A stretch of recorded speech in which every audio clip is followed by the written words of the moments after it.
Hey everyone, welcome back to How to Write the Future podcast. I'm your host, Beth Barany. I am a creativity coach for writers, science fiction and fantasy writer, writing teacher, and filmmaker. Woohoo! More about that later. In part 2 of my conversation with game designer Randy Lubin, we talk about the importance of world building and using games to shape optimistic futures. We also mention the concept of trailheads and the book You're Gonna Need a Bigger Story to help you develop your expansive story universes. And Randy shares tips on designing games, including remixing existing games, and how you can create positive scenarios using game frameworks. We also talk about using creative writing techniques in game design to create rich, story-driven experiences. Enjoy. People love having these rubrics and starting places. I love what you call them, trailheads. It's so great. And I'll just throw out there to share with you, but also our listeners, that I have a world building workbook for fiction writers that lists all the different areas of the world.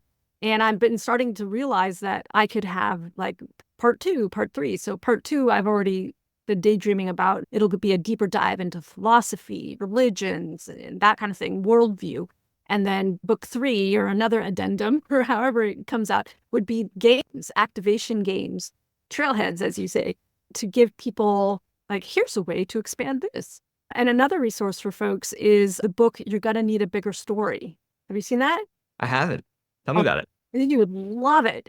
It's an offshoot of Jaws. You're going to need a bigger boat, right? So this is called You're Gonna Need a Bigger Story. And it comes out of these people who help people create films. Think of Star Wars as a great example. Lucas, he didn't just have one story. He had, 7 stories, 9 stories? He started with this huge world, and then I'll tell this story. It's a way of mapping out your story world and also coming up with your mission, like what drives you as a creative to tell this huge story, and then working out the milestones and picking which stories you're going to tell, and then thinking about, this isn't maybe a novel or a movie. This is a comic book, or this is a song, or this is a game. So thinking about the minor stories, the things that can be told in other mediums, especially for science fiction and fantasy writers, it just opens up the story universe. And I've seen writers just light up when they read this book because it helps them realize that it's not just one story they're telling, that they're in love with the whole story universe they're creating. And it's so helpful. And it's helped me all kinds of things. I already was doing that, but it also just helped me think so much broader. Oh, I love that. I'll definitely have to check that out. And I love how by going big, then even when you have the smaller stories set within it, I'm almost certain that it'll always feel like it's part of a bigger world, a more cohesive world than it might have otherwise. There's a term I love called hyperdiegesis. Is this a term you've come across? I've heard diegesis. Isn't that how things came to be? Diegetic, at least. And diegesis, from what I'm familiar, I think it's used in different ways in different contexts, but what I'm familiar with is something is diegetic if it's happening within the story. So if you're watching a movie and a character's walking on the street and there's sound coming out of the boombox and you, the audience, are hearing the music, but you're hearing it from the boombox, that's diegetic, versus something that's non-diegetic would be like the music playing is on the soundtrack, but none of the characters hear it. Hyperdiegesis is a term that refers to everything that is happening in universe that you're not seeing on the screen or on the page, but is implied or inferred or just generative in that players are connecting, not I say players because I'm thinking from a game context, but the audience is connecting the dots. Like there's a classic example of this captured on film would be in the movie Clerks, where they're talking about, are there independent contractors on the Death Star? And should we feel bad that they're going to get killed when the Death Star gets blown up? There's nothing in the text of Star Wars that's talking about the contractors, but because there's such rich world building, you could naturally start thinking about, hold on a second, so a really big space station, clearly they couldn't have built it without contractors. And so anyway, I love thinking through from both like a game design standpoint and from authoring, like how do you build something that feels cohesive and has enough little, again, trailheads, little terms, phrases, organizations that you maybe only see a little bit of, but are very generative in an audience's mind. What does that imply? Exactly. Yeah, that's so great. And there's a really great example from the Star Wars universe where I believe in book 1, or maybe not book 1, in the original Star Wars movie, or maybe in Empire Strikes Back, there's one mention of the Clone Wars. One person says one sentence about the Clone Wars, and then look what they did. They created a whole series, and it's got all these characters. So for the most part, Star Wars George Lucas and the other story developers have done this great job of taking all these offshoot stories and creating whole universes around them. And so this is something that I worked on very heavily, actually, with my young adult adventure fantasy Henrietta the Dragonslayer series. And I'm making a movie based on her continuing adventures. But at the start of every single chapter, I have, like here, I just opened randomly to chapter 15. I quote from two traders, people who trade, overheard at the inn. So embedded in this, sometimes songs, sometimes it's poetry, sometimes it's a little folklore, sometimes it's like here's a report that was sealed, a sealed report, a song about Henrietta, of course, a song sung about her. Of course, she's the hero.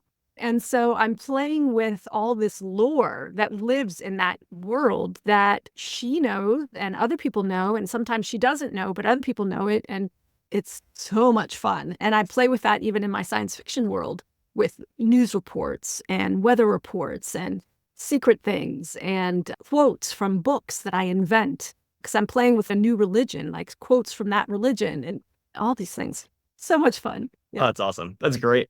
Yeah. And so lastly, as we wrap up here, any tips for writers or anyone listening on designing games? Yeah, so I'm a big believer that anyone can design a game and that it's never been easier to just start and jump in. There's a handful of tips I have in general. The first I'd say is start by remixing something that you like. And there are some games out there that the authors have been explicit in like, hey, please remix it. I released the original under a Creative Commons or open license. Like, you have my blessing, go for it. But and even beyond that, I think that especially in the more indie game design scene, there's just a rich culture of taking and remixing mechanics and other things too.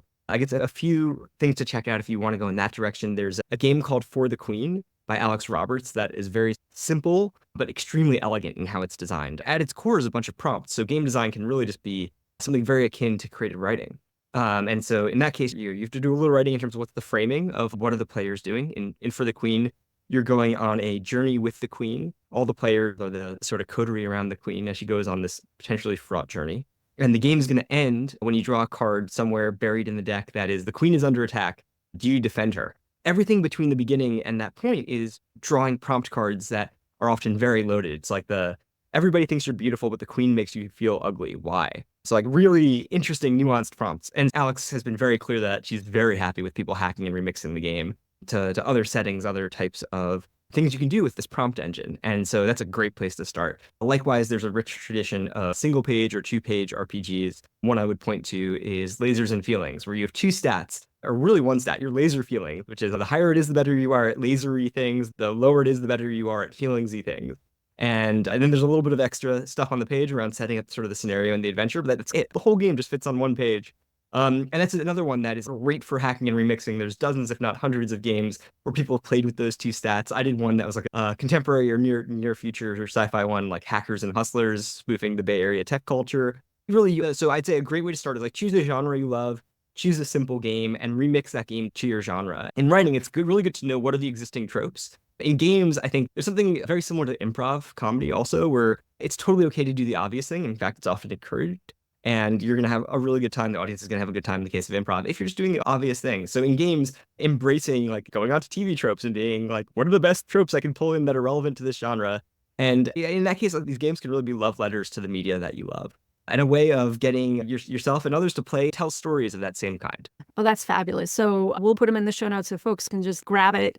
And you're really inspiring me to create a resource that is easy to just grab and use, because what's so great about this is it gives people starting points so they can just go off and start working on their stories. And in terms of those of us who care about the future and shaping the future into a more, I'm going to just say, equitable and prosperous future for everybody and everything on this planet, all living creatures, how can games help us step into what some people might think is Pollyanna-ish? Because there's so much doom and gloom, so much doomsday. People have an easier time generally writing dystopians than writing anything like a Thrutopia, which might be like exploring how we get from here to there. How can games help us in this area? How can we use a frame? How do we set up a frame for that kind of scenario creating? Totally. At the top of the show, you talked about your love for optimistic features too. So games, again, are so great at exploring this because you as game designer can set the constraints and set some of the scaffolding for it. So If you know you don't want the game to go or to fully explore like a doom and gloom scenario, you can just bake into some of the core conceit of the game, some of the core framing, the positive aspects, the utopia end goal, or perhaps some of the mixed positives and negatives. And that's planted in there. Everything else is up for grabs, and the players can figure that out. And through the mechanics, through the procedure, as you're going through the play, through the game, it could be about whether it's further building out the world to justify, okay, things are dire. We know that there's a lot that needs to be worked on, but hey, we were imagining these positive futures. The humans are so good at justifying, rationalizing, filling in the blanks, using like apoenia to pattern match. And so by putting, again, those initial stakes into the ground of, hey, this stuff is good, or we know this bad stuff that could happen isn't going to happen, then players will naturally do a good job of saying, okay, cool, what else must be true? And start working backwards from there, start filling in the gaps. Love that question. What else must be true? That's very much akin to helping excavate belief patterns. If we had more efficient solar panels that we could put on every building in San Francisco, then what would that mean? I often think about how every building in San Francisco could be generating its own energy if it captured wind and solar, and actually mini water turbines too, like with all this rain. Why don't we have these mini turbines functioning? Every single building could be capturing its water and using water flowing down the sides of the building to generate its own electricity. What would it be like if every building, and I live in an apartment building, if our apartment building was self-generating by wind and sun and water temperature differentials? We get a lot of good temperature differentials here in the Bay Area. And then what would that be like? How would that affect the transportation system? Even if every vehicle could be grabbing energy from the environment and using it to power. I don't know. Yeah. Totally.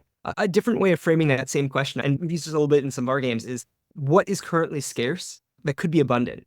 And what is currently abundant that might end up being scarce? And then asking okay, because of that, then what are the consequences? What's the first order effect, second order effect of that? Or likewise, what needs to be true for that to happen? What are different paths to whatever the thing is, whether it's power, water, whatever, becoming abundant? And always there's the questions like, what are the negative externalities, or what are the parasites that might emerge to take advantage of that in a bad way? So like you could tell a story about, let's say, okay, San Francisco is carpeted in solar panels. Do you end up having a weird situation where you get a bunch of folks running like crypto mining rigs off of abundant free power and suddenly drawing down from the grid? Okay, then what's the countervailing pressure against that too? And yeah, so I think that the scarcity and abundance, and then just continuing to ask, okay, and then what's the next order of effect, or what's the next domino that falls? That's great. I love it. I love it. And I think as a story writer, we're often doing this. And then what? And then what? And I know for me, when I'm working on, especially at the beginning of creating a story, I'm asking, because stories have to have escalating conflict, I ask, what is the worst thing that could happen now to my dear, lovely character? And now what? What's worse than that? And what's worse than that? And that's how I build my plot. That's great. I love it. There's a game that recently released called The Zone by Raf D'Amico. And one of the moves in the game, one of the things that can happen in the game is that something bad's going to happen. And you ask the player whose character it's going to happen to, what do they fear it's going to be? And they say what they think it's going to be. And then the person who's asking says, okay, it's worse. And you one up it. You yes and it right there. It's just, oh, yeah. They've already thought of the worst thing it could be. And now you have to figure out, okay, it's even more intense, more whatever it might be. Yeah. Great for storytelling. So wonderful. So Randy, how can people find you and get in touch with you? So I'm on all the socials. I'm not the only Randy Lubin out there, but if you look for Randy Lubin, you should be able to find me. My serious games you can find at leveragedplay.com. If you're interested in getting into the intersection of foresight and games, I also manage a community called Foresight Games. You can go to foresight.games. We'd love to have you join. Even if you're just curious, please join us. And then on the consumer game side, you can go to diegeticgames.com. And a handful of my games are available for free. And even the ones that are paid usually have community copies for the digital version. So don't let price be an obstacle. There's unlimited copies. You're not taking it out of somebody else's hand. Go check it out if that excites you. It's so great. I love all your energy, enthusiasm, and all these tools. It's just so useful, so accessible. So I just want to thank you so much, Randy, for being a guest here. I want to have you back at some future point. We can maybe make a game together. That would be fun. And just demo that for folks. I think that would be so amazing. And I'll have to bring in actually my husband too, because he actually makes games. He's a high school teacher. He makes games for them. On our very first Valentine's Day date, he made a game for me with puzzles that I had to solve to go around the house to find this pretty little heart crystal in a glass of water. That was the end point. It was so sweet and so fun. Sometimes I say, will you make a little puzzle or game for me as a gift? Just enjoy them so much. That is so sweet. That's amazing. I love it. For that. Thank you again, Randy. And I look forward to talking with you again. Thanks for having me on the show. It's been a pleasure. Hey, everyone. Thanks for listening to my interview with Randy Lubin. Please like and subscribe to wherever you listen and get this podcast. And also, please share this with someone you think would really be excited to hear it. In the show notes are links to all the games that Randy and I discussed, as well as a link for you to sign up for our world building workbook for fiction writers that I have for listeners of this podcast. Also, I mentioned in this interview the film I'm making. So there's a link in the show notes also where you can find out more about the state of my film that is based on my heroine and her friends, based on my trilogy, Henrietta the Dragon Slayer. So check that out if you're curious. All right, that's all, everyone. That's it for this week. Write long and prosper.